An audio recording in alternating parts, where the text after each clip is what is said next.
దేశ ప్రజలందరికీ కూడా శుభాకాంక్షలు తెలియజేస్తూ ఉన్నాను. భారత రాజ్యాంగ సభ రాజ్యాంగాన్ని ఆమోదించిన రోజు ఈరోజు. భారత రాజ్యాంగం ఈ యొక్క దేశ ప్రజలకు రక్షణనిచ్చింది, రక్షిస్తుంది. భారత రాజ్యాంగం ఈ యొక్క ప్రజలకు రిజర్వేషన్లు, ఎస్సీ ఎస్టీ బీసీ అణగారిన కులాలకు రిజర్వేషన్లు ఇవ్వడం జరిగింది.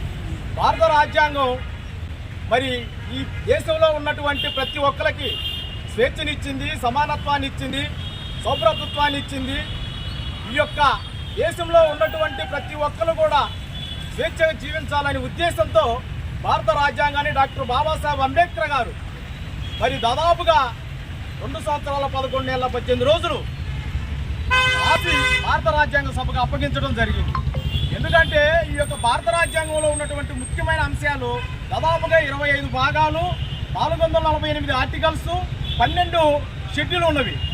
వీటిల్లో కూడా ఈ భారతదేశ పరిపాలనా విధానం కేంద్ర రాష్ట్ర ప్రభుత్వాలు ఏ విధంగా చేయాలి అనే అంశం మీద పూర్తిగా రాజ్యాంగంలో పొందుపరచడం జరిగింది. ఈ యొక్క భారత రాజ్యాంగం మనల్ని రక్షిస్తుంది. భారత రాజ్యాంగాన్ని మనం రక్షించుకోవాలి. భారత రాజ్యాంగం మనల్ని రక్షిస్తుంది. భారత రాజ్యాంగం హక్కులను ఇచ్చింది, రక్షణని ఇచ్చింది. కాబట్టి ఈ దేశంలో ఉన్నటువంటి ప్రతి ఒక్కరు కూడా బాబాసాహెబ్ అంబేద్కర్ గారు